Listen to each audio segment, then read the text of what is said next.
Hey everyone, it's Justin of GizGuide here, and we finally got our hands on Lenovo's first official Legion gaming tablet in the Philippines. This is the Legion Tab 3 that was first seen at CES 2025 earlier this year. It's ideally curated to be an easy-to-carry Android device for gamers with an 8.8-inch 2.5K display, Qualcomm Snapdragon 8 Gen 3 mobile platform, 6,550 mAh battery, and Dolby Vision support. Curious talaga kami dito, and now that we've used it for weeks already, keep on watching to know more. Right off the bat, this Legion Tab 3 gives an impression of being a high-quality mini tablet. It's compact and lightweight, but not in a cheap way at all. At first, it may seem like an odd size, but once you get the hang of it, it's actually very comfortable to hold and bring anywhere. Yung design niya looks sleek in this Eclipse black colorway with a capitalized Legion logo and the Lenovo branding below. You can also find here its square-type camera module that houses its 13-megapixel main, 2-megapixel macro, and the LED flash. The rear finish is a lot prone to fingerprint smudges, honestly, so we highly recommend that you use yung included casing niya. There's this hard, glittery bracket for the back part that allows some sense of airflow para di mag-overheat agad yung tablet. Tapos meron din siyang magnetic folio cover to protect the display.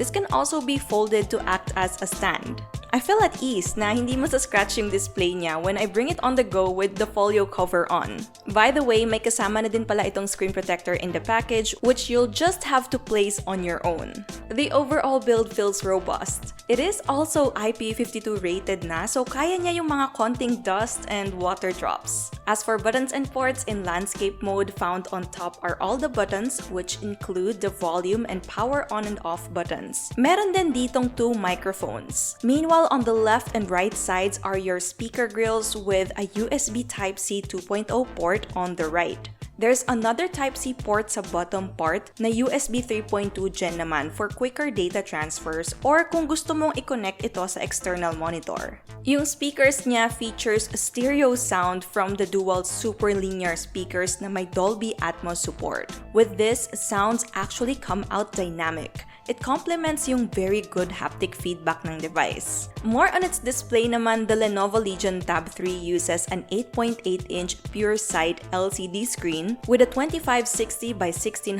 pixels resolution, plus a 165Hz refresh rate, 98% DCI-P3 color gamut, 500 nits peak brightness, and HDR10 support. It is also equipped with Gorilla Glass 5 on top for an extra layer of protection. Noticeably, yung bezels niya aren't the slimmest, but they are reasonably slim. Medyo mas makapal yung top and bottom parts where the 12-megapixel front cam is placed, pero for us, okay lang to para we don't often get accidental presses when playing games. This tablet seems to also be good for watching videos or other multimedia activities.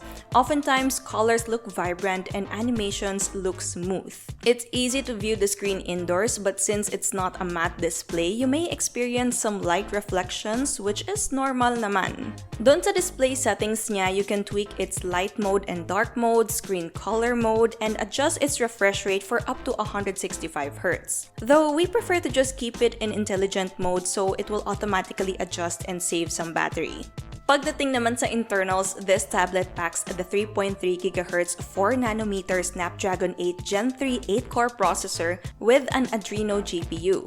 We also get 12GB of RAM and 256GB of UFS 4.0 storage. Now, as an Android gaming tablet, you can expect a smooth and quickly responsive performance. It can handle yung mga heavy or multiple tasks, and of course, even heavy titled games, which is what it's mainly made for naman talaga.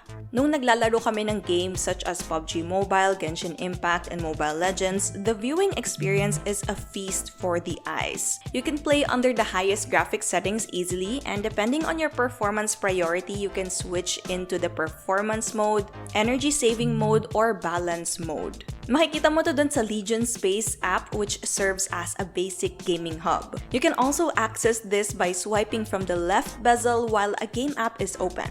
Here you can also find more nifty features such as floating display, timer, bypass charging, key mapping, and many more useful gaming tools. The device also boasts the Legion Cold Front technology, bringing advanced cooling to ensure low temperature during gaming sessions.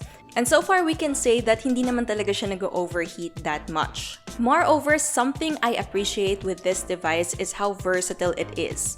Aside from gaming, you can also use this as your work companion dahil madali lang mag-switch to PC mode. And if you find the screen too small, the Legion Tab 3 gives you options to connect to a monitor too.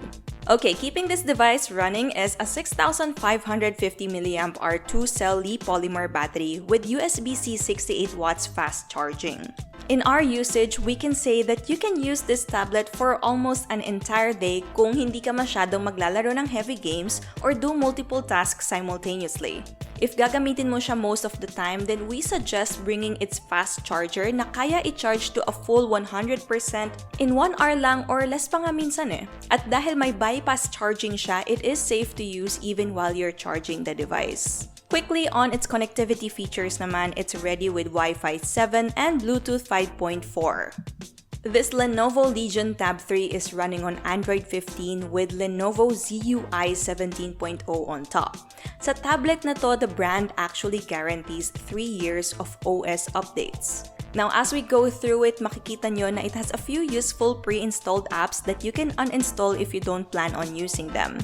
It also has a lot of customization features in the settings, including animations, themes, battery optimization, digital well-being, and One Vision for your multitasking needs. So dito yung mga split screen, yung mga ganon. And as mentioned earlier, for cameras, it sports a 13-megapixel autofocus and 2-megapixel macro rear shooters with an 8-megapixel fixed focus selfie camera. As you would expect from a tablet, sakto lang siya. You can use them for shooting documents or having video calls. It's actually not that bad. It's better than a budget smartphone quality. And now we're down to our verdict, but first, here's a breakdown of our pros and cons on this device. You guys know the drill, pause nyo na lang if you need more time. All in all, having the Lenovo Legion Tab 3 instantly levels up your portable gaming experience. It checks a lot of boxes at a reasonable price of 29,995 pesos. Honestly, it's not something you'd immediately aim for if you're after a large tablet, but kung ang hanap mo is a high-performing device na larger than your smartphone, and aside from gaming, kaya niya din i-balance yung professional lifestyle mo, then we think this Lenovo Legion Tab 3 is a great option, lalo na din talaga for gamers out there. And yeah, there you have it guys. Share with us what you think of this Lenovo Legion Tab 3. Thank you for watching this review. We hope it helped. If you're into gadget reviews and updates, please subscribe to our channel for more. Again, this is Justin and I'll see you next time.